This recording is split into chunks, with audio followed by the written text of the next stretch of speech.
Hi, this is Jenny Pivor with Jenny's Muse, and welcome to the show.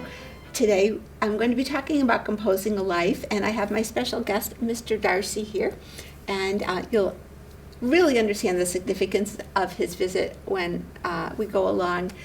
I will be introducing Erik Lindgren to you, who is a Boston area musician and composer who has been composing a life for quite some time, and I'm particularly interested in this subject, which is near and dear to my heart, because as an artist I feel like I'm typical, as is Erik, as someone in the arts who's always trying to put it together so that you can live in a creative environment and do things that inspire you. And I hope that this show will inspire you too, and show you how maybe someone has put this together and that together and made a really great life.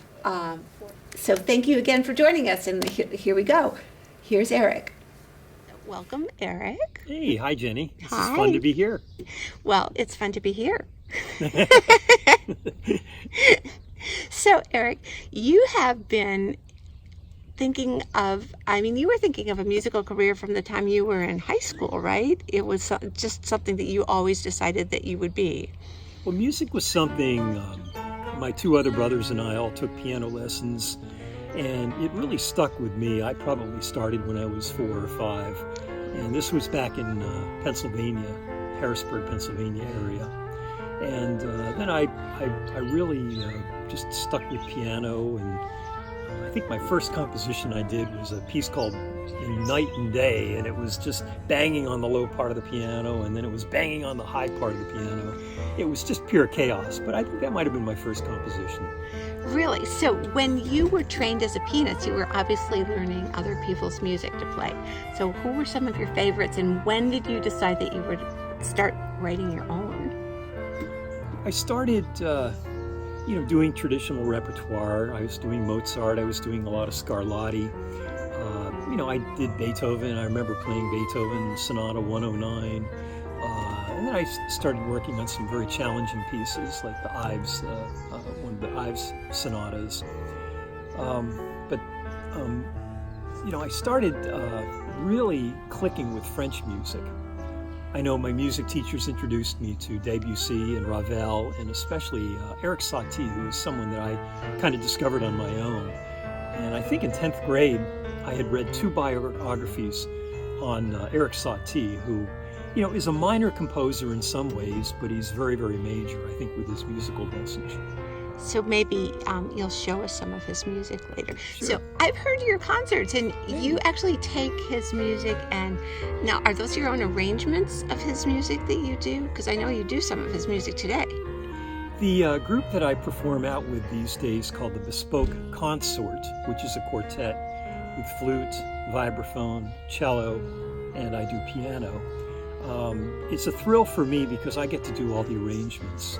The concert that you saw at the Lily Pad that we played in early May, I had just finished arranging 2 Erik Satie pieces that he did near the end of his life, nocturnes, and these were for solo piano. So it was kind of fun to share the wealth with all the other instruments.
So back to your composing. So here you were in high school, getting exposed to all of these composers. And then when did that change for you? When did you start becoming someone who would put your musical ideas down and start playing with that? Because it's a whole different thing.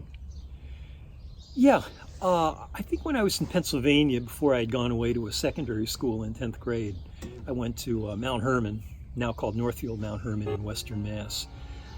I didn't really do any composing prior to that. The night and day thing was just a, kid craziness banging on the piano. Right. And then I remember one of my original compositions, I was very much influenced by again, SATV and Debussy. So I wrote a set of nocturnes myself, which are night pieces. Many composers write nocturnes. There's one piece that I wrote, I think it might have been my senior year. What is a night piece? As opposed to a morning piece or an afternoon piece. That's very interesting. Nocturne is something, in fact, nocturne is an art form. The painter Whistler, he did beautiful compositions, paintings called nocturnes. And they're pieces that are dark, and they're just magnificent works. But in music, it's I don't know, kind of dreamy, kind of cerebral, and at night it's very mysterious in a way.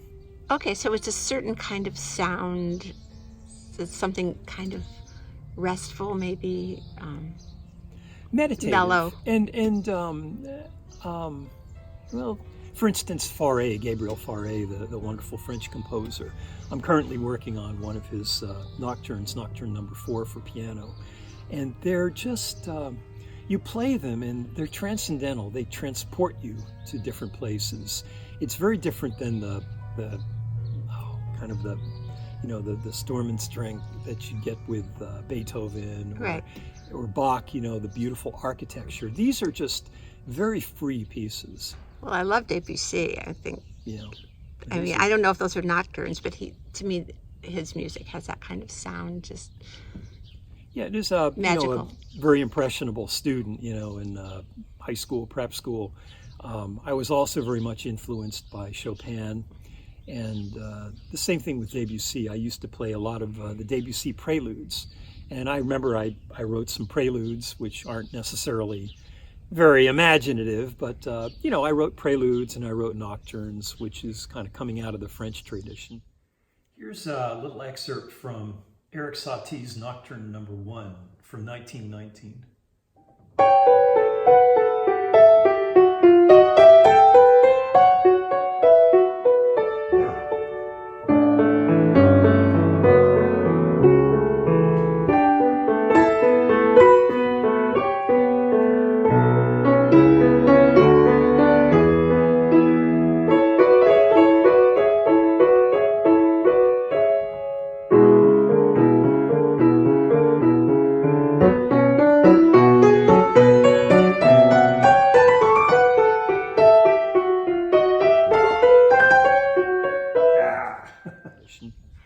So what interests me about composing is that you're putting things together, and I'm thinking that you've lived a really creative musical life, and is there a parallel for you between what you're doing musically and what you put together in your life? Because you have to kind of structure your life in certain ways, and we all plan our lives, or some of us do. But I think when you write a piece, do you have an idea beforehand, about where you're going with it? And do you see parallels between what you're going through, and do you see how your life is like maybe structuring it any way, like writing a piece? Or am I asking just things in circles? You're actually I see what you're talking about, and that's a really good question that you're asking there. For many years I used to do a lot of commercial music. I was kind of a composer for hire, where I would do music for commercials, and I would do music for jingles and corporate films, and that's where you have to produce. It's very much like in Hollywood. I never got to that level, but you basically have a deadline and you've got to create this music. life is different for me at this point, being close to 65 years old. And now for me to write a composition, and I've been very prolific through the years, I have to be inspired by something, like a dog. Hey! I can be inspired by a dog anytime.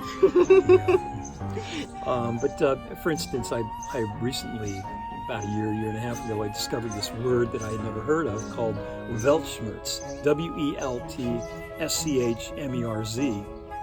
And it turns out that it was kind of how I felt at the time, and I kind of feel now too, where things are pretty kind of crazy in the world at this point. Politically, it's a little kind of off in some ways from where I'm at. So I wrote this suite called the Weltschmerz Suite, and Weltschmerz translated means world pain, or it means we can do better than that. So I came up with this 4-movement piece that's basically, a soundtrack to how I'm feeling at the time. So there's parallels in real life, and art is life.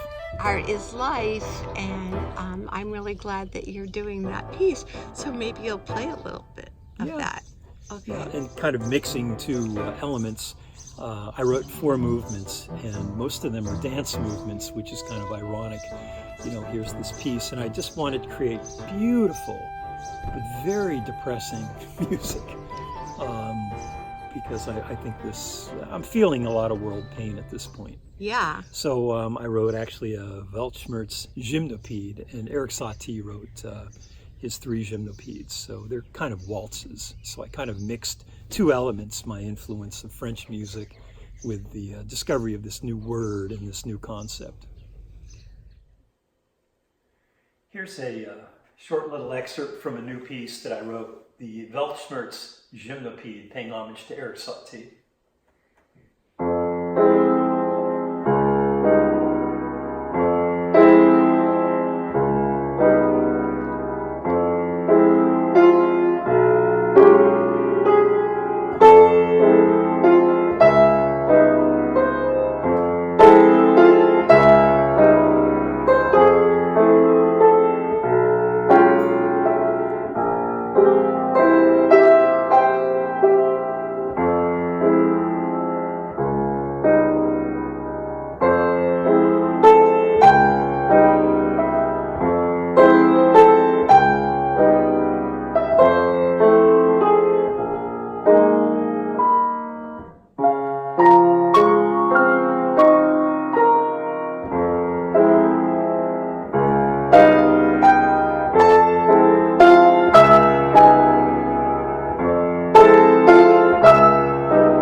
So Erik, you're more than a classical composer. You have been involved in other kinds of music as well. I know you were involved with bird songs of the Mesozoic.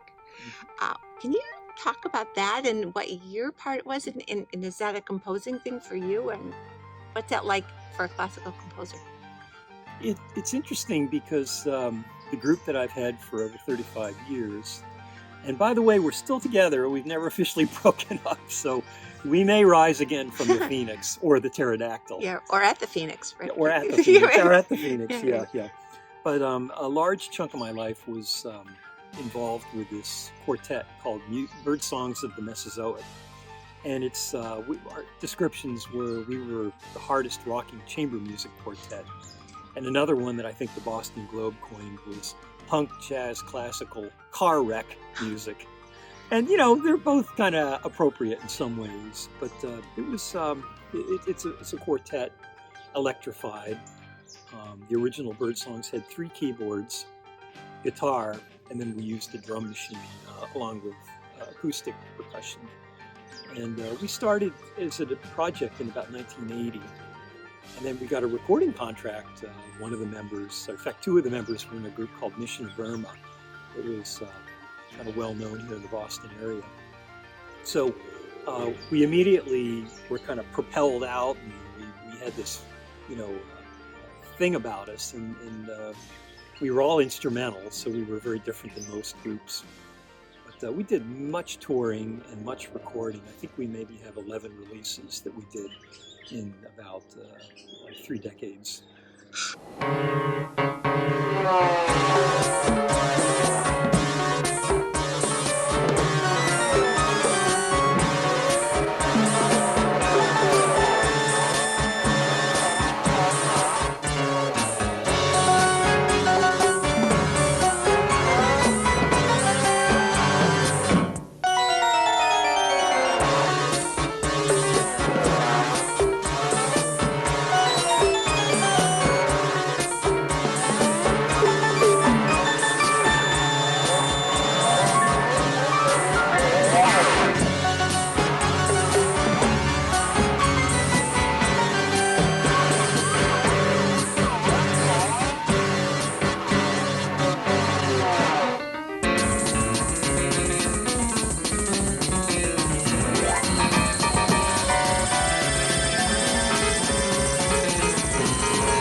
Our music was not improvised as a whole.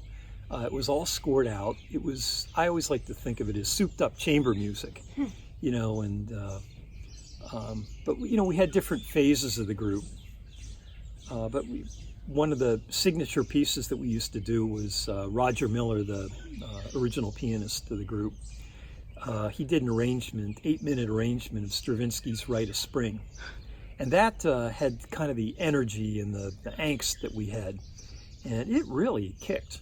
I'm still very happy when I listen to the recording. It's like, yeah, we really kicked some butt, So you take these classical musicians, and then you kind of interject this sort of punk rock. 3 of the members were from Michigan, and they were all fans of the MC5 and the Stooges and all that kind of wild, chaotic music in the late 60s, early 70s. And you mix that with classical music, and to me, that's kind of what Birdsongs is about. And I do like the moniker Hardest Rocking Chamber Music Quartet. We did rock hard. That's great. So in that time, as you were saying, punk rock was really a big thing, and I think that you were probably friends with some of those people in the Boston scene, some of those punk rockers, because like Willie, right? Yeah, we were in the scene, and the reputation is that we were also, well, whenever we would tour, we might have hardcore bands opening for us, we might have fusion groups opening for us, we might have a power pop group opening for us. Nothing, really, it was always kind of like odd, because there were very few groups that had compatibility. And I just remember so many times, we would do our set, and the opening group would walk up, and they were like, hit with like a baseball, like they were dizzy, and they'd go, whoa, in their accent. If we played Virginia, it'd be like, whoa, you guys aren't from around here, are you? And no, we weren't from around here. We just weren't really from anywhere. It was just kind of an anomaly. From the Mesozoic. We were from the Mesozoic, but we were also contemporary, Yeah, right. Yeah. Right. So it sounds like you did some touring. Yeah, we did a lot of touring. We used to tour in the spring all the time. We'd go down to the Carolinas, we'd go down to Florida, we'd go down to Georgia, we'd play New York, a couple times a year. We were really, going for it. Now, in a way, we were a little crippled because our music, if you listen to it, we're not what you'd call a pop group, but we were popular in a way.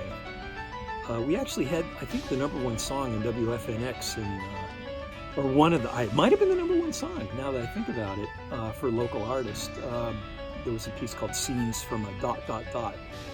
And that was a big, big thing that got a lot of airplay on WFNX that year. Interesting.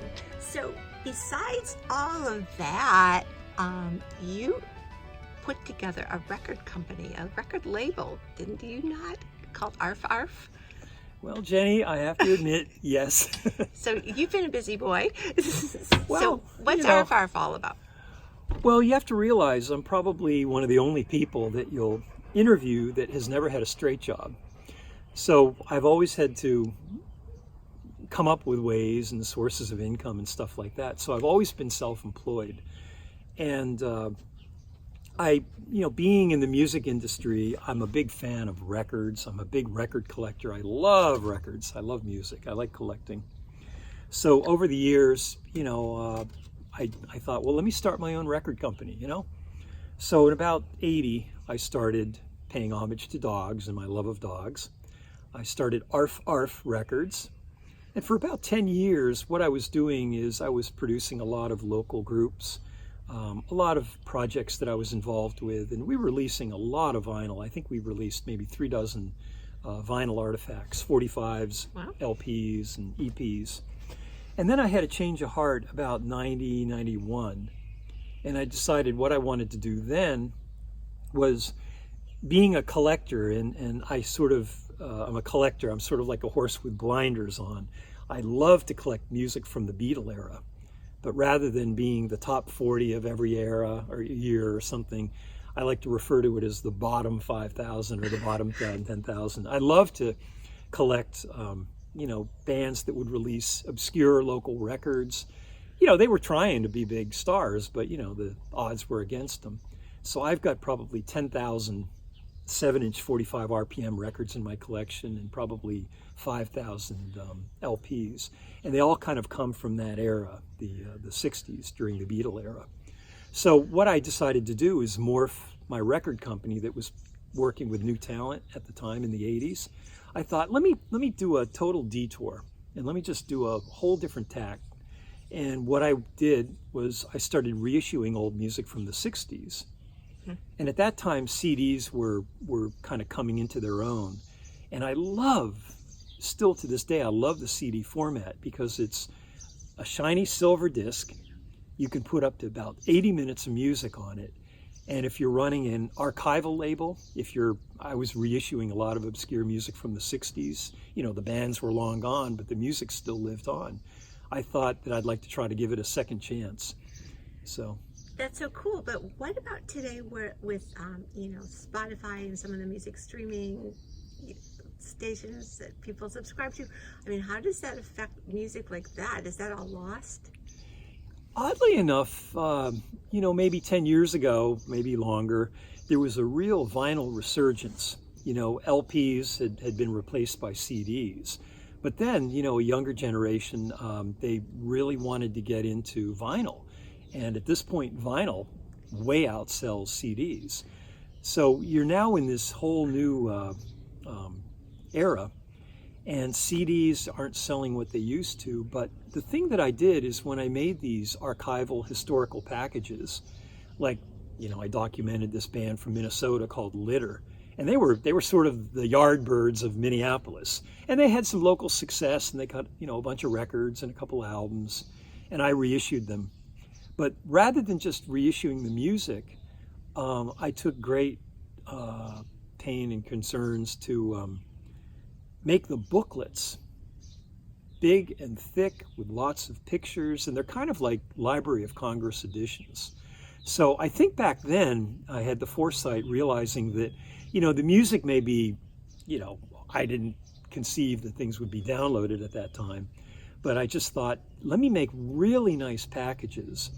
And nowadays, I still do. I have a couple distributors, and the CD inventory that I have still sells. But the CD is almost a throwaway because you can get the music online, you can go to YouTube, you can hear it on Spotify. But the booklets are the things. And I would make, 16-page, 24-page. I've made many 40-page booklets.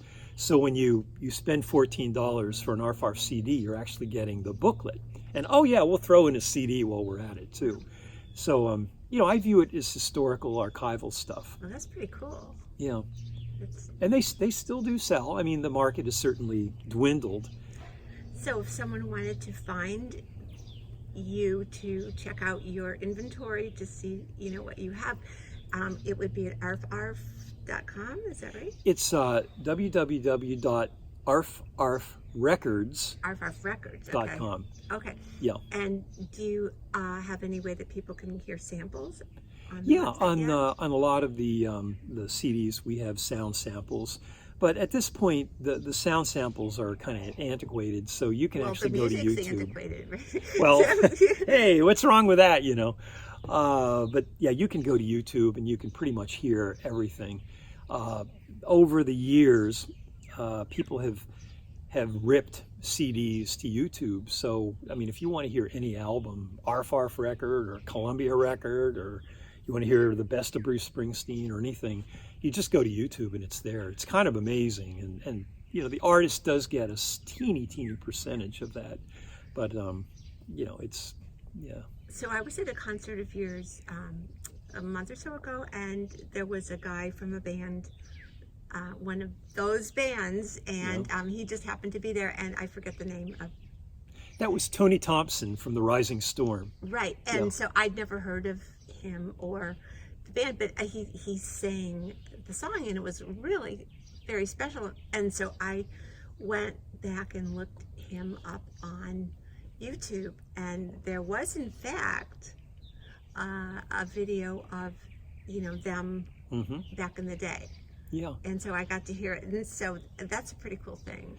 Well, that's a kind of a convergence of a lot of different elements. I tracked Tony Thompson down along with the other members of this obscure group from 1967, the Rising Storm. They cut a vanity album. They had gone to Phillips Academy in Andover, and they, you know, cut 500 copies of a record. Lo and behold, over time, that 12-inch album, Calm Before, by the Rising Storm, is debatably the most collectible rock record. I won't go into why, but it's magnificent musically. So I reissued that on my label. I was able to assist with them and track down. And I have to say, I probably picked up the Rising Storm album in a thrift store for $2.99. I think I bought it at Nuggets, actually.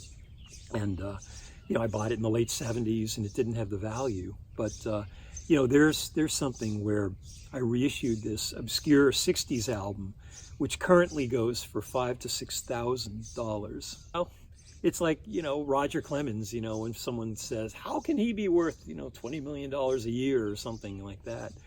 I think a contrarian friend of mine said, you know, I think Roger Clemens is underpaid for who he is. And the Rising Storm, you know, I mean, like, is that really worth $5,000 or $6,000? Well, to certain people, you listen to it and you basically, it's a holy grail. And it's like, this is priceless. You can't even put a price on it. Well, it is sort of from the heart classic rock, you know, and it was, the song that he sang was actually very soulful, and I enjoyed it a lot. Orange shadows in the nighttime fill my dimly lit mind. When my heart begins to wander, my thoughts go far beyond her.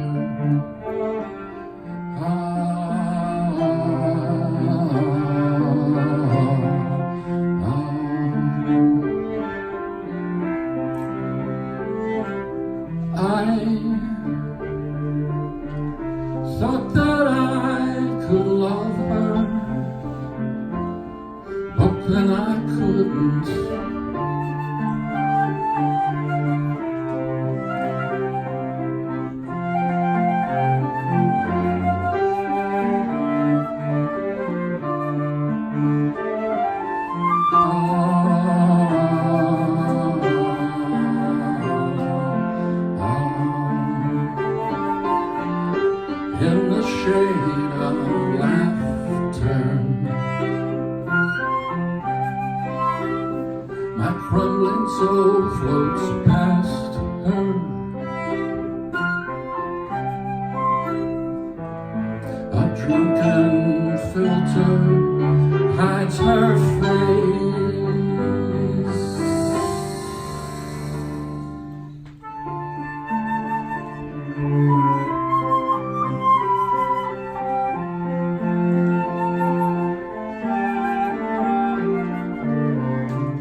in the room where men come and go, talking of Michelangelo. Orange shadows in the night time, fill my dimly lit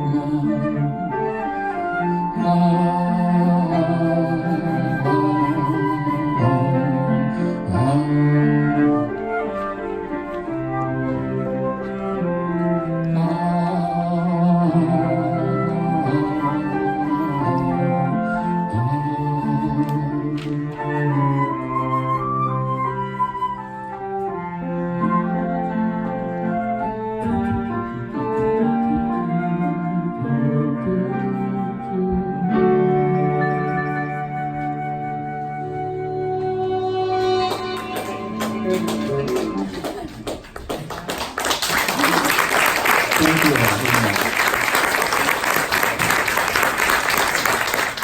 So, but back to you composing a life and putting all these things together with music.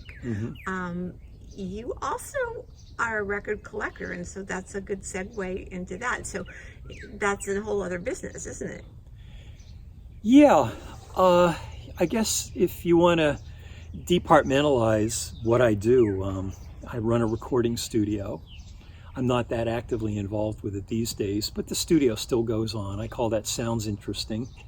I run my reissue record company, Arfarf, and I still occasionally sell some of the vinyl. I still have some inventory of that from the 80s. I have, my compositions, and I periodically get money from royalties and performances and stuff like that.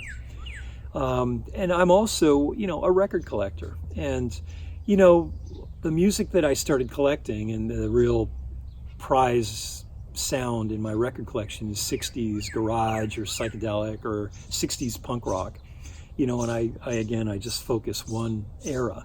I mean, certainly I have all sorts of music from the 40s. I've got Benny Goodman albums. I've got, this and that. And I've got, Public Image Limited, the metal box and stuff. But, the real essence of my collection is music from the Beatle era. So I have actually accrued this pretty large collection. And just as a hobby, I've turned it into a business. So if I can, my father was a salesman in the shoe industry, and he basically said, buy low, sell high. So I've been able to, find doubles, and I used to do a lot of, attending of this record show. So I'd go pick up inventory, and then every year, first week in December, I send out to probably 400 or 500 people on my record list. I send out a list, and it's first come, first served. So I usually have, a couple thousand records for sale. And again, I collect all through the year, and I just put them in boxes, and then usually in October and November, I create the catalog. It takes a lot of time to do, but it's a hobby. It's really fun. And so you go to conventions and things like that, don't you? And yeah, hang out with these guys. Yeah, I hang out with them. I'm actually one of them, quite frankly. But I would go down to this record show in Allentown, and I did it about 35 times. And you basically stay in a hotel for a room, the whole hotel, and it's kind of a low-rent hotel. I think it went from America's Best Value Hotel to I think it's now a Red Roof. I think they spruced it up a little bit. But basically, the whole hotel, it's a 2-floor hotel off Route 78 in Allentown, PA. It's just crawling with record collectors, and it's very hard to get a room there. So you've got all these record geeks, and it's 95, 98% men. It just turned out that way. And every room is open. Every room has a turntable, and there's all this foot traffic. It's straight out of a crazy movie, And everyone's wheeling and dealing and selling, and you just never know. You look out the windows, and a big truck comes in, and all of a sudden, like a swarm of bees, everyone's looking out the window, and all these collectors, they just congregate. The doors open on this truck, and immediately everyone's just clawing and trying to find records. It's really a very wild scene. It sounds like the perfect setting for a murder mystery. Hey, you're an author. Yeah, right. Hey, I know. I'm thinking, take the idea and run with it, Jenny. Yeah, I think yeah. you'd have a great. I could give you all sorts of stories, and Yeah. it would be yeah. Yeah, that's really funny. Yeah. So, Erik, you have just this fascinating array of things that you do, and I'm thanking you so much for sharing them Well, with us. It's fun to talk about. To quote the Byrds, "My Back Pages." That was one of their songs, "My Back Pages," and it's fun to talk about the past. So, thank you for being on Jenny's Hey. Muse. It's a joy. Yeah. Loved it. Okay. Thank you for joining Jenny's Muse. This is Jenny Pivor. I want to thank Erik Lindgren, my special guest today, and of course Mr. Darcy, who has been here offering his moral support and company, and also very befitting to be part of this particular show because of Erik's Arf Arf records, and he did in fact make a guest appearance. So please join me next time. The show will be on something totally different as it usually is, and I hope that it is something that you will find that is inspiring you in some way. I know the show inspires me when I do it. Thank you to SATV, and join us next time.